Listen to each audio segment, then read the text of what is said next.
Hi, my class. Okay, we're on chapter 9 now, called The Door in the Roped Off Tunnel. Lena saw Doon immediately. He was reaching up to set a book back on its shelf. He saw her too when he turned round, and his dark eyebrows flew up in surprise as she hurried over to him. Your father told me you were here, she said. Doon, I found something. I want to show it to you. To me? Why? I think it's important. It has to do with the pipeworks. Will you come to my house and see it? Now? Doon asked. Lena nodded. Doon grabbed his old brown jacket and followed Lena out of the library across the city to Quilliam Square. Granny's shop was closed and dark when they arrived, and so Lena was surprised when they went upstairs and saw Eva Lane Murdo sitting in her place by the window. Your grandmother's in her bedroom, Mrs. Murdo said. She didn't feel well, so she asked me to come. Poppy was sitting on the floor banging a spoon on the leg of a chair. Lena introduced Doon and then led him into the room she shared with Poppy. He looked around and Lena felt suddenly self-conscious, seeing her room through his eyes. It was a small room with a lot crammed into it. There were 2 narrow beds, a very small table that fitted in a corner, and 4-legged stool to sit on. On the walls, clothes hung from hooks, and more clothes were strewn untidily on the floor. Beneath the window was a brown stain made by the bean seed in its pot on the windowsill. Lena had been watering it every night because she promised Clary she would, but it was still nothing but dirt, flat and unpromising. A couple of shelves beside the window held Lena's important possessions, the pieces of paper she collected for drawing, her pencils, a scarf with a silver thread worn through it. On the part of the wall that had no hooks and shelves, she had pinned up some of her pictures. What are those? Doon asked. They're from my imagination, Lena said, feeling slightly embarrassed. They're pictures of another city. Oh, you made it up? Sort of. Sometimes I dream it true. I draw too, said Doon, but I draw other kind of things. Like what? Mostly insects, said Doon. He told her about his collection of drawings and the worm he was currently observing. To Lena this sounded far less interesting than an undiscovered city, but she didn't say so. She led Doon over to the table. Here's what I want to show you, she said. She lifted the metal box. Before she could reach for the papers underneath, Doon took the box and started examining it. Where did this come from? He asked. It was in the closet, Lena said. She told him about Granny's wild search about finding the box with its lid open and Poppy with the paper in her mouth. As she talked, Doon turned the box over in his hands and closed the lid and peered at the latch. There's some sort of odd mechanism here, he said. He tapped at the small metal compartment on the front of the box. I'd like to see inside this. Here's what was inside the box, said Lena, lifting the covering paper from the patchwork of scraps. At least it's what was left of what was in there. Doon bent over, his hands on either side of the paper. Lena said, It's called instructions for Ergoston. Or maybe Egressman. Someone's name. Anyhow. Maybe a mayor or a guard. I just called it the instructions. I told the mayor about it. I thought it might be important. I wrote him a note, but he hasn't answered, so I don't think he's interested. Doon said nothing. You don't have to hold your breath, said Lena. I glued the pieces down. Look, she said, pointing. This must be pipeworks. And this one river. And look at this one. Door. Doon didn't answer. His hair had fallen forward so Lena couldn't see the expression on his face. At first, I thought, Lena went on, that it must be instructions of how to do something. How to fix the electricity, maybe. But then I thought, what if it's instructions for going to another place? Doon said nothing, so Lena went on. I mean some place that isn't here, like another city. I think these instructions say go down to the pipeworks and look for a door. Doon brushed the hair back from his face, but he didn't straighten up. He gazed at the broken words and frowned. Edge, he murmured. Small steel pan. What would that mean? A frying pan, said Lena. I don't know why there'd be a frying pan in the pipeworks. But Doon didn't answer. He seemed to be talking to himself now. He kept reading, moving a finger along the lines of the words. Open, he whispered, follow. Finally, he turned to look at Lena. I think you're right, he said. I think this is important. Oh, I was sure you'd think so, cried Lena. She was so relieved that her words poured out in a rush. Because you take things seriously. You told the truth to the mayor on assignment day. I didn't want to believe it, but then came the long blackout, and I knew. I knew things were as bad as you said. She stopped, breathless. She pointed to a word on the document. This door, she said. It has to be a door that leads out of Ember. I don't know, said Doone. Maybe. Or a door that leads to something important, even if it isn't that. But it must be that. What else would be important enough to be kept in this fancy box? Well, I suppose it could be a storage room with some special tools in it or something.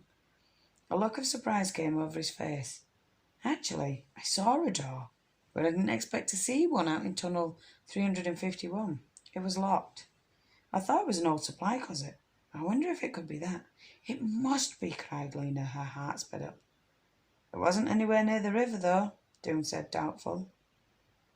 That doesn't matter. The river goes through the pipeworks, that's all. It's probably something like go down by the river and then go this way, then that way. Maybe, said Doone. It must be, Lena cried. I know it is.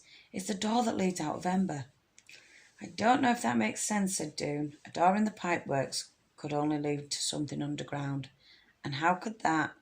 Lena had no patience for Doone's reasoning. She wanted to dance around the room, she was so excited. We have to find out, she said. We have to find out right away. Doone looked startled. Well, I can go and try the door again. It was locked before, but I suppose... No, I want to go too, said Lena. You want to come down to the pipeworks? Yes, can you get me in? Doone thought for a moment. I think I can if you come just at quitting time and wait outside the door. I'll stay outside until everyone's gone, and then I'll let you in. Tomorrow? Okay, tomorrow. Lena stopped at home the next day, only long enough to change out of her messenger jacket, and then she dashed across to the pipeworks.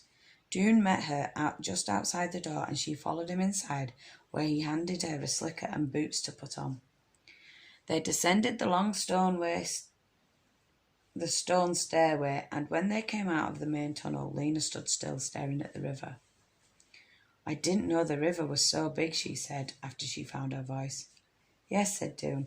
Every few years, they say, someone falls in. If you fall in, there's no hope of fishing you out. The river swallows you and sweeps you away. Lena shivered. It was cold down here, a cold that she felt all the way through. Cold flesh, cold blood, cold bones. Doone led her up the path beside the water. After a while they came to an opening in the wall, and they turned into it, and left the river behind. Doone led the way through winding tunnels. Their rubber boots splashed in pools of water on the floor. Lena thought how awful it would be to work down here all day, every day. It was a creepy place, a place where it seemed people didn't belong. That black river, it was like something in a bad dream. You have to duck here, said Doone. They'd come to the roped-off tunnel. But there's no light in there, Lena said. No, we have to feel our way. It isn't far. He ducked under the rope and went in, and Lena did the same. They stepped forward in the dark. Lena kept a hand against the damp wall and placed her feet carefully. It's right here, said Doone. He had stopped a few feet ahead of Lena. She came up behind him. Put your hands out, you'll feel it. She felt a smooth, hard surface. There was a round metal knob, and below the knob a keyhole. It seemed like an ordinary door, not at all like an entrance to a new world. But that was what made things so exciting. Nothing was ever how you expected it to be. Let's try it, she whispered. Doone took hold of the knob and twisted. Locked, he said. Is there a pan anywhere? A pan? The instructions said small steel pan. Maybe they could have a key in it. They felt around, but there was nothing, just the rocky walls. They patted the walls. They put their ears to the door. They jiggled the knob and pulled and pushed. Finally Doone said, Well, we can't get in. I guess we'd better go. And that was when they heard the noise. It was a scuffling, scraping noise that seemed to be coming from somewhere nearby. Lena stopped breathing. She clutched Doone's arm. Quick, Doone whispered. He made his way back towards the lighted tunnel with Lena following. They ducked under the rope and rounded a turn, and then stopped, stood still and listened. A harsh scraping sound, a thud, a pause, and then the sound of an impact. a short, explosive breath and a muttered word in a gruff, low voice. Then low footsteps getting closer. They flattened themselves against the wall and stood motionless. The footsteps stopped briefly and there was another grunt. Then the steps continued but seemed to be fading. In a moment, from a distance, there was another sound, the chink of a key turning in a lock and the click of a latch opening. Lena made an astonished face at Doone. Someone had gone down that rope tunnel and opened the door. She put her mouth close to Doone's ear. "Shall we try and see who it is?" she whispered. Doone shook his head. "I don't think we should," he said. "We should go. We could just peek round the corner." It was too tempting to not try. They crept forward to the place where the tunnel turned. From there they could see the entrance to the rope tunnel. Holding their breath, they watched, and in a minute they heard a hump and a click, the door closing, the lock turning, and the footsteps once again, this time quick. A long leg stepped over the rope, and the person it belonged to turned and walked away. All they saw was his back, a dark coat, dark untidy hair. He walked with a lurching motion that struck Lena as somehow familiar. In a few seconds he had vanished into the shadows. When they came up out of the pipeworks, they stripped off their boots and slickers and hurried into Plumber Square, where they flopped down on a bench and burst into furious talk. "Someone got there before us," said Lena. Doone said.